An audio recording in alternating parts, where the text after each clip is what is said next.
And I'd like to welcome my guest, David Clarke. How you doing? Yes, welcome. Yes, I'm here. It's lovely to see you. Now, well, I was sort of sitting at a table at the Gospel Music Festival, and all of a sudden, a friend of yours brought you up to me because he mentioned that you would be a great guest for my programme. Oh, did he? I didn't realise that. That's good. I'm pleased about that. That's good. Well, I was there because the band Asylum Seekers were featuring there, and they're doing some... We collaborated, got together to do a punk rock opera called Borstal Boy, and they're a brilliant band. That's right, yeah. That's good. And we had a good evening there, didn't we? But you mentioned that, the Borstal Boys. Now, what is your story to the point of coming to know the Lord then? A little sort of overview of what life was like before and how it happened. Yeah, the story Borstal Boy is because I and my brother were both Borstal Boys. We were not brought up religious in that sense. In fact, I thought Christianity was rubbish, was ridiculous, was for people that couldn't stand on their own 2 feet, for sissies, you know. And we were brought up in the north, in Oldham. My brother and I, being older than I, we moved to Watford. And although my mum did try to take us to church, we did go along, but I didn't take much in. It didn't mean anything to me. But all I can remember from church going there was one Easter Jesus was being crucified, and I thought to myself, well, if Jesus is who he is, who they say he is, then why doesn't he get down from that cross and jump on all his enemies? You know, and I thought if he was who he was, why couldn't he do it?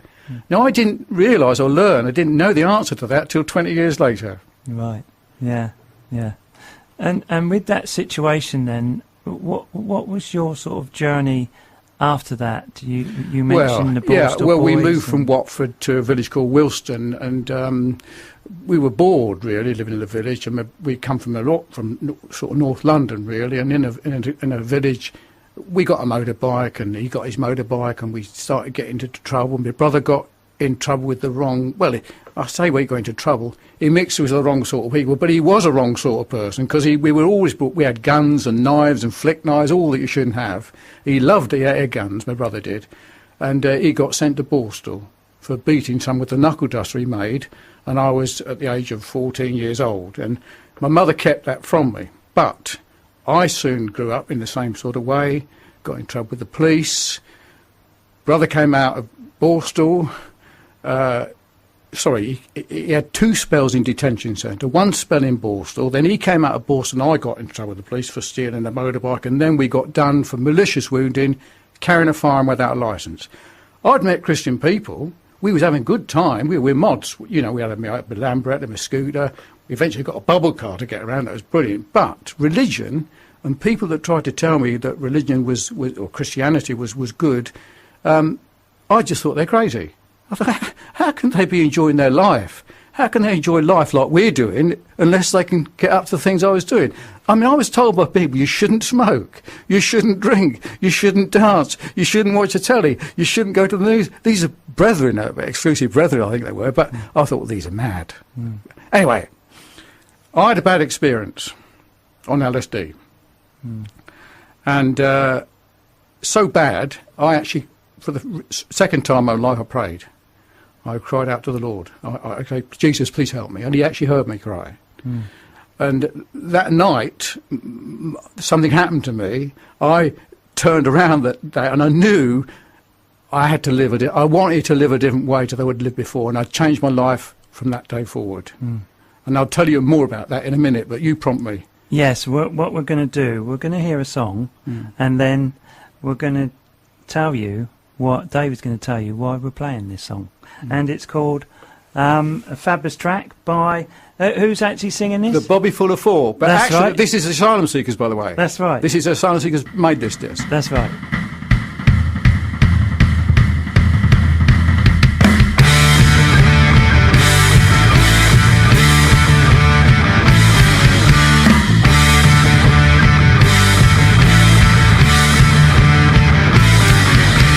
Breaking rocks in the hot sun. I fought the law and the law won. I fought the law and the law won. I needed money 'cause I had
the law and the law won. I fought the law and the law won. I fought the law and the law won.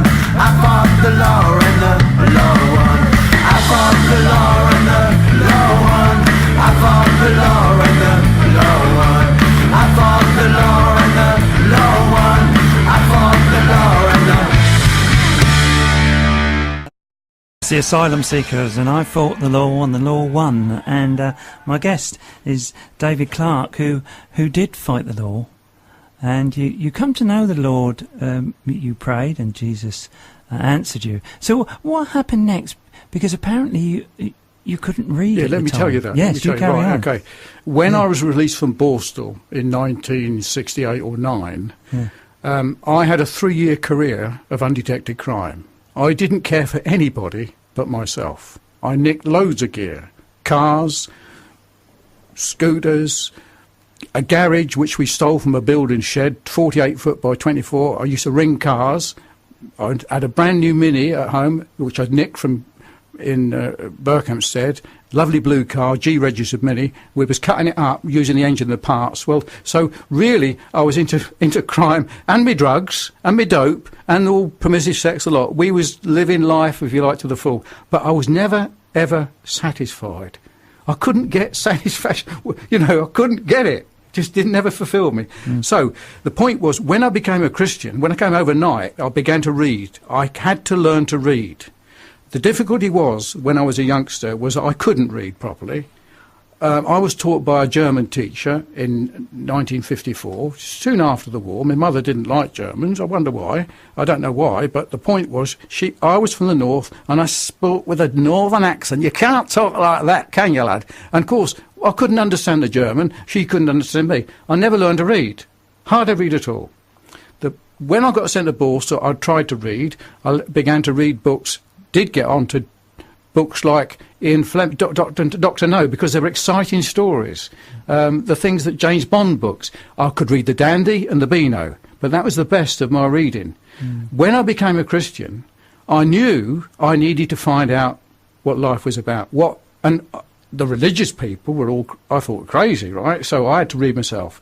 So I learned myself to read, and in my reading that year, I must admit, I had about four or five pages of foolscap paper with words I've got to learn what they meant, okay? So I learned the essential the doctrines of the gospel, the truth of Christ, who he came to be. And it so happened that I was able then to go to the police and confessed to 24 crimes which I committed between leaving Dover Borstal and the 16th of January 1970. The day of my conversion, my life changed, and I followed as best I could the law, right? That's what made me read the Bible. Now, people need to read. Christians don't read, or very few people do. I question them about the doctrine. They're useless. Honestly, I'm having a go at you, right? You should read. Learn the doctrine, learn the gospel. You're set for the defence of the gospel. You can't defend anything you don't understand or know. So that's when, that was the newspaper cut-in. Yeah. That right. Appeared. I was appeared in the newspaper next day. That's right. I've got a new book here, and on the front cover it's the newspaper covering the Bucks Herald converted on LSD trip. So with that situation then, you were on quite a cocktail of drugs then with that situation. Well, LSD's bad. Yeah, that's absolutely. Right. Yeah. And you began to read. Yes. And through the reading, yes. Then, yep. I'm getting to the point now where you found that Jesus did not stay on the cross. Oh, you didn't know. I learned within 2 weeks why Jesus had to die. Yeah. He died to deliver me from my sins, to deliver me from hell, to deliver me from the judgment come. And I realised he did it for me and delivered many. He came to the world and to save sinners. That's what he came to do. And I learned why he died for me. Yeah. And it's wonderful to know that one man can come and do that. And we are all sinners. Absolutely. Everyone is sinners. Absolutely. But Jesus came to give us a chance to turn around. Yeah. And how was it for you then with all the drugs and everything that your body went through and coming to know the Lord? How did you feel in that situation? I wasn't a drug addict. Right. I was a sin addict. Right. Okay? Yeah.